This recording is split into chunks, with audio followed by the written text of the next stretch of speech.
righty, folks. We are just about wrapping up. But before that, one last speaker and a gentleman that I've had the pleasure of working alongside throughout my career.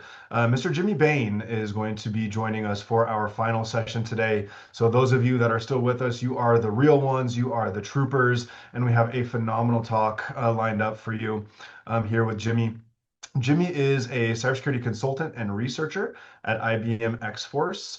And one of the projects that I became familiar with that Jimmy leads is the LOLBOS project through our work at one of our former employers. And he has some things to say about the funny things about LOLBINs. So Jimmy, whenever you're ready, over to you, my friend. Thank you so much for being here.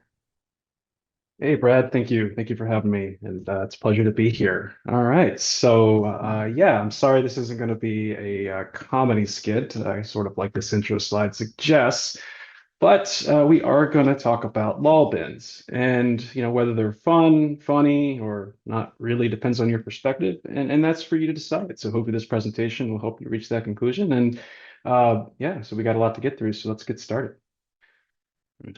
But first, just a little bit about me. I am a cybersecurity researcher and consultant at IBM X-Force. Currently work in the Red Division on the adversary services team. In a previous life, I started my career in IT, help desk, worked into some defensive roles. Then I've kind of went into the offensive realm, found a niche there, and I've supported defensive organizations and offensive organizations, doing red teaming, purple teaming, pen testing, security research, contributing to the community. If you want to find me on the socials somewhere or check out some of the things I support, there's some of those under the community contributions there. All right. What are we actually going to talk about? All right. This is a LOLBINS talk, right? So basically, living off the land tradecraft, and more specifically, how to use LOLBINs in an interesting way. So we'll define what a LOLBIN is, and we'll also take a look how, uh, you know, the real world impact of LOLBINs, because the LOLBOS project, something that I support and help stand up with Odvar Mo, it has been, uh, well. Uh, very popular, not only from researchers and practitioners, but also affecting real world events. So I think it's important to note that sometimes the research that we do does have implications.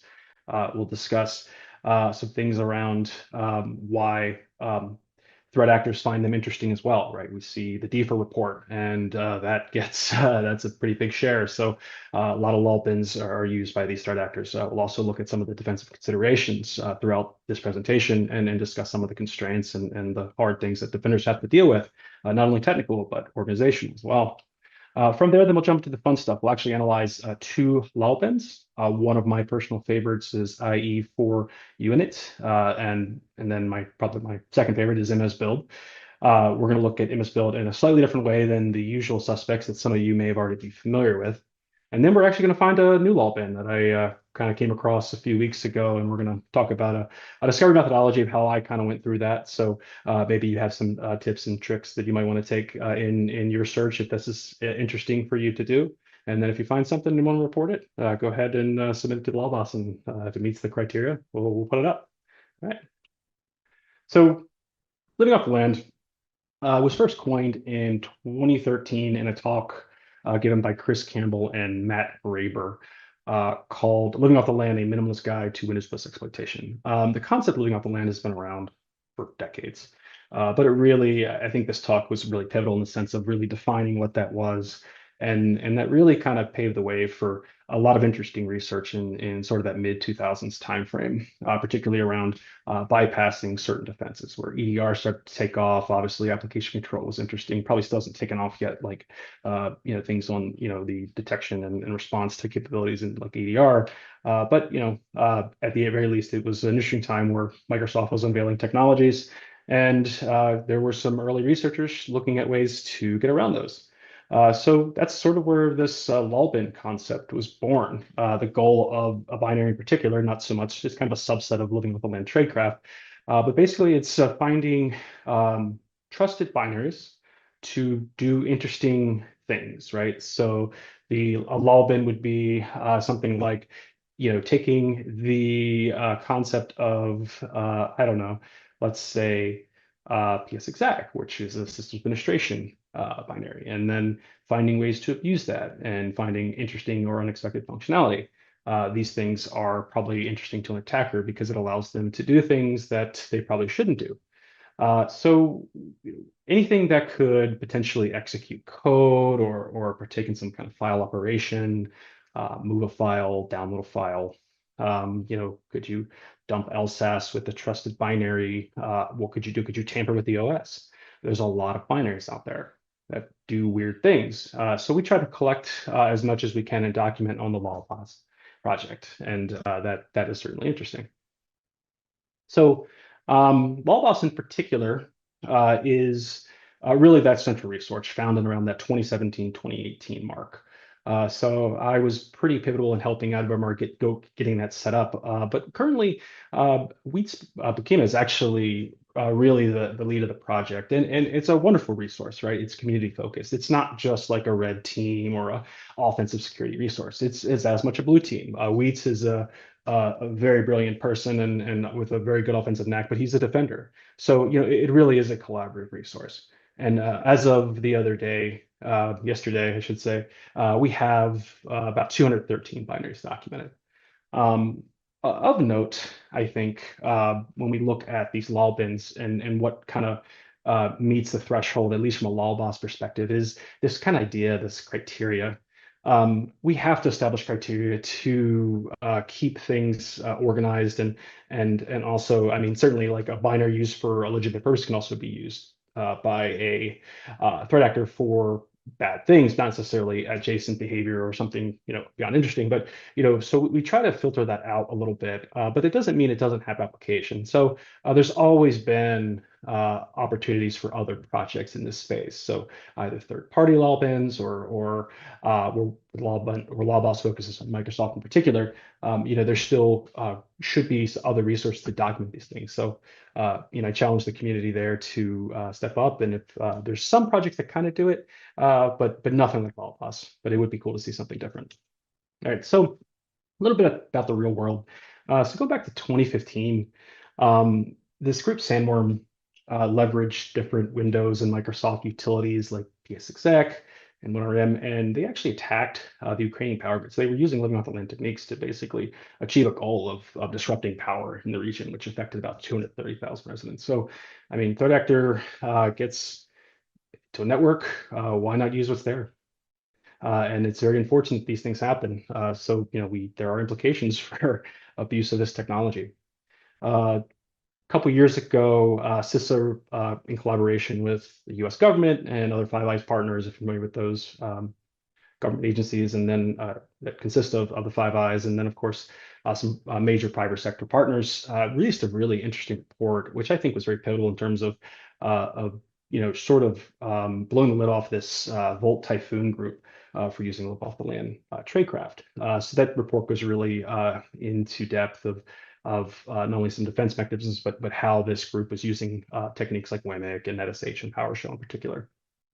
And last year, this wasn't really like, I would say, big news, but Trend Micro actually released a pretty good report on this. And I know this, I've seen this a few times in the last few years. So a lot of these financially motivated groups like Fin6 and Copilot Group, they like to deliver this backdoor called More Eggs. And More Eggs typically uses a technique that I actually discovered in 2018 with this IE4 unit utility. And we're going to look at that in particular. And they use this in some of their target attacks. And it's very unfortunate that these things happen. Research is a double-edged sword. You have threat groups like this that use these things, but at the same time, defenders, are equipped with the knowledge to potentially defend against them. So, we see these things and we have to be careful how we approach. And there's always a trade-off. So, what gives a reason? Why would be a reason why threat actors would be motivated to use these things? Kind of mentioned a few things, but I think in particular, like for instance, LOLBINs, even when they trigger alerts, from a defense evasion perspective, they could potentially be deceptive to a SOC analyst. People and processes and technology often fail too. So let's say the EDR caught it, but the analyst sees this law, but it's like, I don't know what happened. It seems normal activity to me. Could very well, evade the person, and that's all it needs to continue, right? So sometimes, these things happen. These are issues. The other thing is obviously inherent trust. Um, if Microsoft signed it, it looks good, right? Kind of going back to that stock example, anything that runs from Microsoft should be fine. So, why should we take action, in the kill chain? There's a lot of versatility mentioned, like there's a lot of different functionality in these LOLBINs. So like, for instance, like Red Server 32 can execute JavaScript code embedded in certain scripts, right? The neat thing about that is it can also retrieve a remote payload, uh, from the internet because it's proxy aware. A lot of organizations, something like Red Server 32 would go outbound, whereas a threat actor looking to retrieve a remote resource would have to develop some kind of proxyware capability in their malware, but or just use Red32 to do it for you to execute your payload. And the last, probably one of the big ones, is mainly operational and development costs. Reduce time and costs for developing tools, custom malware, having something that's already there for you that does what it does, it evades something, it gets bypassed something. Actors are going to save their good stuff when they need it, right? So, no sense in potentially uh, exposing an O-day when living off the land binaries could potentially do the job that needs to be done and save that for later time. All right, so I think defense is often looked at as an uphill challenge, but at the same time, I think there is a lot of positive things as well, right? Obviously, home turf and things, but we do have to acknowledge that there are a lot of constraints that I think are often overlooked. A lot of people focus on the technical stuff, like the telemetry, detection prevention capabilities, detection engineering, baselines, tools and gaps. These are all hard things to do, right? Especially baselining. um, you know, Evolving threats and risks. Threat actors will evolve to adapt their attacks. New law bins come out all the time. Defenders have to be up on that. What about law bins that haven't been published? These can be issues as well, right? There's always technical constraints, right? How many people does your SOC have? Should there be more people in the SOC? What are the skill sets, the expertise? What's the training pipeline look like?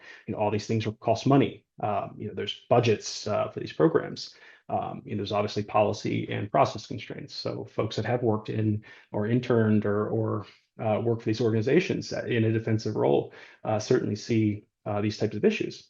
And then, of course, there's always the human element as well. So being aware, so not just human, technical person, but training the workforce. These things take time, and it's hard to run a security program. All right. We talked a little bit about the doom and gloom and some of the motivational activities, but let's get into the good stuff. So we'll actually first discuss this IE 4 init use case. So in 2018, I was poking around the operating system and came across this weird utility and just at the time I was doing some research in some of this remote scriptlet sort of behavior and pretty much came across a family of these LOLBINs that I thought were quite interesting. And of the bunch, this one really kind of stood out. And this one actually, in my opinion, it's kind of stood the test of time. I've gotten more utility out of this 4 to 5 years after I discovered it, because I just feel like it just kind of got lost in LOLBOS and people really don't understand it. And there's a blog on it. And it does have some utility like bypassing ad blocker, which is kind of cool. And a lot of these scriptlets can. More sophisticated application control technologies will block these, but I just think at this point it's good for people to know what this is because we can help get the message out, potentially to stop attacks or stack, to stop threat actors that use these in campaigns like in the More Eggs campaign. So what's really interesting about this is this particular utility takes advantage of this inf file. So in the screenshot here, we see a decompiled function. It's actually the function is called do work, funny enough. But what we see here is we see this reference for this IE unit in file. So it does actually reference a file in the directory that this particular um, binary lives in, and that's Windows System 32. So and what it does here, we notice it's actually calling this interesting string here, this default install.windows 7, and what this is actually a section directive within that in file. And of course, and we see this execute cab w method calling this cab structure that actually includes our reference to this section. So these are interesting. Of course, these are all poorly documented and not on like Microsoft Learn or anything. So it's just kind of interesting. So we see these cab files and we see a lot of inf files associated with them. Often you see inf with cabs or in driver installations, for instance. So the cab files will include the inf, and it's like an INI file effectively. So effectively to help sort of install actions or do actions for installation, like copying files, like drivers, registering DLLs, even updating the registry. But what is interesting here, in particular, is that um, the cab file actually W is an export of this IE ADB pack DLL, and that DLL is what basically does the heavy lifting to extract the cab file for IE4 unit.exe as well as process the INC file. And ultimately, what happens is it executes the INC file instructions.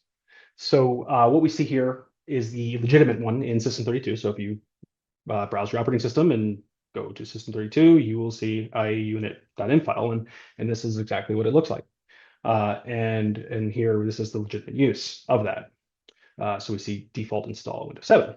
So um, this is where things get interesting. So we could potentially modify that file if you are privileged, or you could just copy the file out into another directory and then actually bring your own malicious inf file. So here we see under that default install Windows 7 directive an interesting key called unregister OCXS, and then we see another reference to another section called fun run. And that fun run has this really interesting link with this pointing for this DLL scrub J, right? So in this case, we're basically telling our program to go execute this fun run section and using scrub J, interpret this scriptlet out on the network. So for the record, legitimately, unregistered OCXX is actually used for COM deregistration. And basically what that means, it's designed to basically legitimately call whatever the COM server is. If it's a DLL, it's supposed to have an unregistered function called DLL unregistered server. And that basically facilitates the unregistration of the COM object itself. But in this case, because we can basically do what we want, we basically just execute our own code here. So this is what a potential malicious script looks like. This is actually from the work of, I believe, Casey Smith many years ago at his time when he was at Red Canary. And here we're just executing a JScript, arbitrary JScript file within that SCT file. So the red highlighted blocks indicate we're either going to run calc depending on a condition, or we'll run notepad depending on a condition of how we set up, these register COM objects, or don't accept them up, just have them there for really nothing.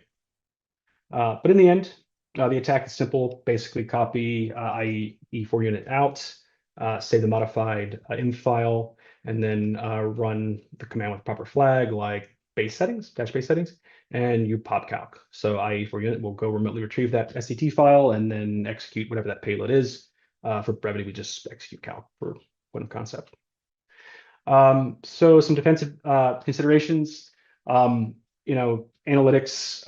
threat hunt for execution outside of System 32. There is a Sigma rule out there for it. Additionally, network connections coming from this utility are probably suspicious.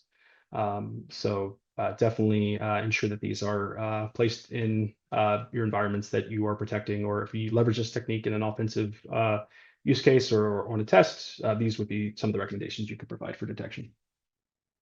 Next, we'll take a look at MS Build. And MS Build is a very interesting utility. It's very popular. It's been used in real world attacks, but also just really out of instruction.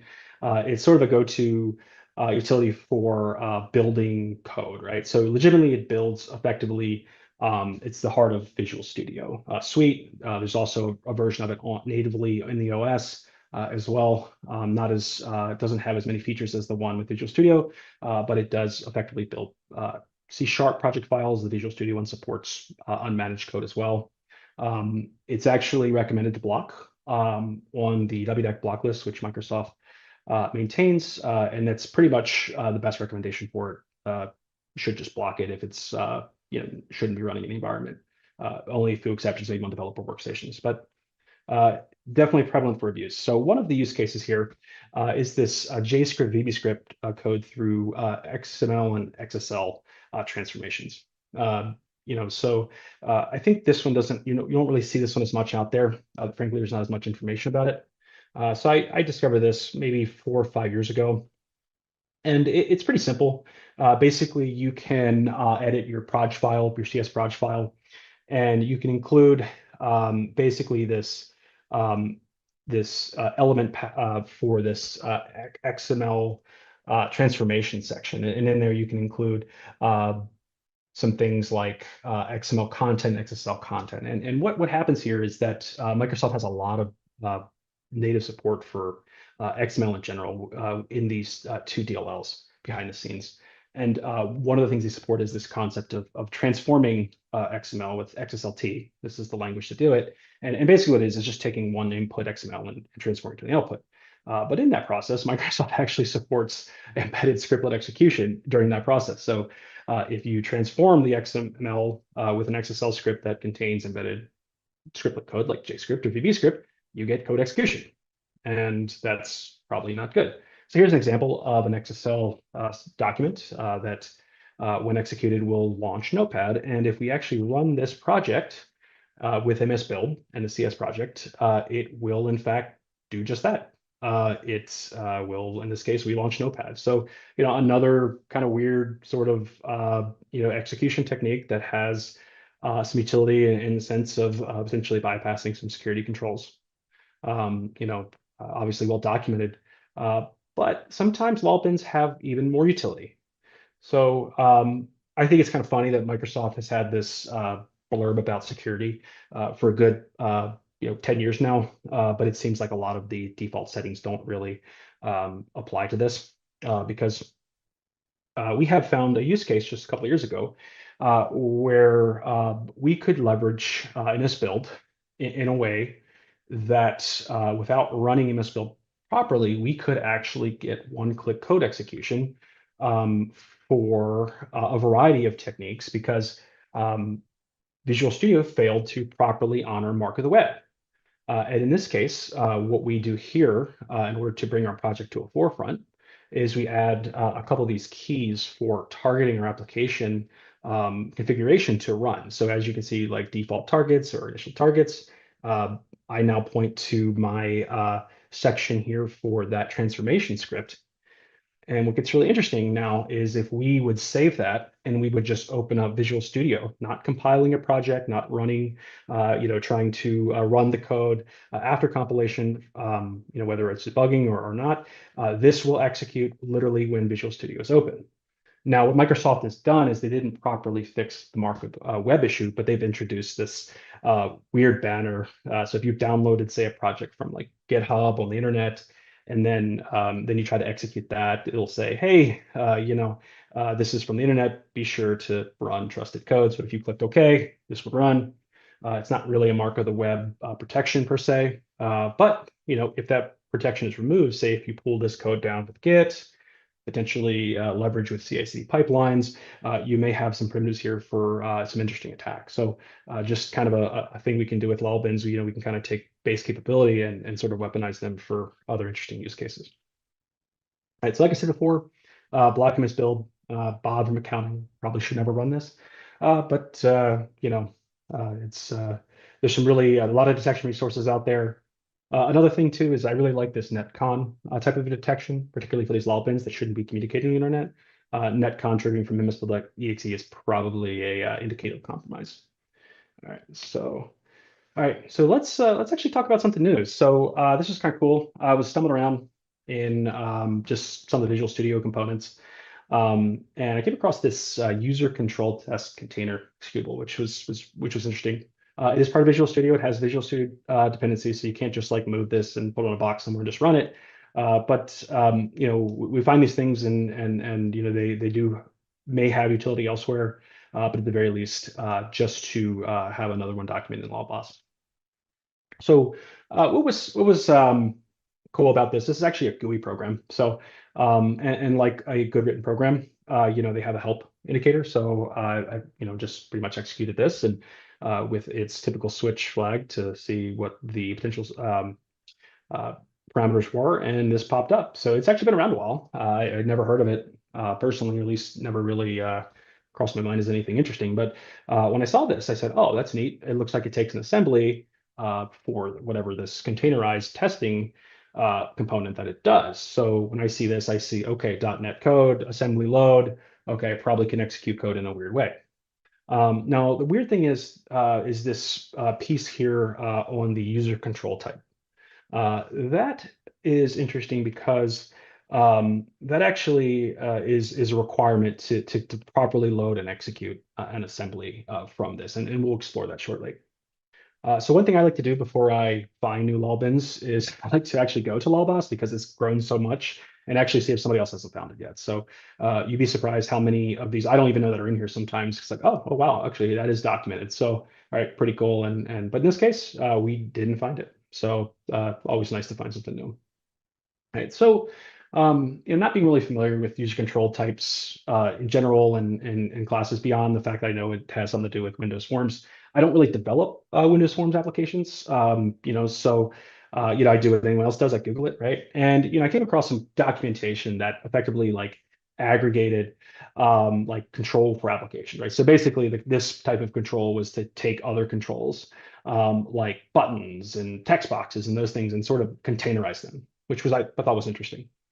But as implemented, it's really just this user control piece, actually a base class in system Windows Form namespace.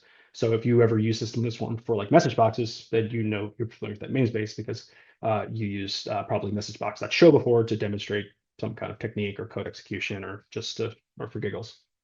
So, basically, what I wanted to do from here was, okay, now that I kind of understand what user control forms, I need to see how this thing loads in user control test container and see how it's executed, or at least maybe some constraints that would prevent me from doing so. So, using like a tool like dnspy, which effectively decompiles .NET code into MySQL code and then it converts them back to source. And usually that source is C sharp. So it does its best that it can and usually does it pretty well. So in this case, we see this typical load from this is obviously a system reflection assembly namespace function that will load the assembly into the default app domain here, which is interesting. And then it looks like it's enforcing the control types. So of course, what I always do is I will test just a normal binary and normal .NET tool like seatbelt, and of course, as expected, get an error, but very good verbose error. So this really tells me like, okay, you really need to put this user control type in your code. So basically, I did a little more research. I found what I could do, and I created this really easy, really small program to basically effectively um, call a class constructor from this user control base class into a class I'm calling total control. So if we were to execute that normally, from disk, you see the program main here, and that's in the source code, right? Show this main text string. But if we actually call it from user control test container, and now we're actually invoking that class and the class constructor executes. So here we go, a new lolbin, and to prove that it actually load by user control test container, good program here called System Informer or Process Hacker, if familiar with that one. And you can actually see here it's loaded in the app domain. So pretty cool. All right, so looks like I'm at time, but just wanted to share a few defensive resources. We've included a lot of defensive IOCs and signature references in LOLBOS. Wheats assembled an API for SIM ingestion. Another place to keep an eye on these things from a defensive perspective is also the LOLBOS issues and the PRs that we get. Always interesting to see new people. We see a few PRs a week, or at least some issues a week, and sometimes it's more. Um, Really good white paper from CISA here, identify mitigating of the landing techniques. I would highly recommend giving that a read. And then these open source rules from Sigma, Splunk, and Elastic are generally fantastic. All right, so that's all I had. Thank you so much, and appreciate everyone for taking the time to see my presentation. Thanks, Brad. Jimmy. Phenomenal. Thank you, thank you, thank you, sir. For those of you on the line, if you haven't already, go follow Bohops. Really interesting work coming out of that brain. And if you haven't become familiar with the Lobos project, certainly encourage you to go check it out. Those of you living in a Windows world will love a lot of Jimmy's work. So one massive round of applause to Jimmy. Thank you so much for being with us this afternoon, and have a wonderful rest of your day. You too, Brad. Thank you so much. Take Take care. care.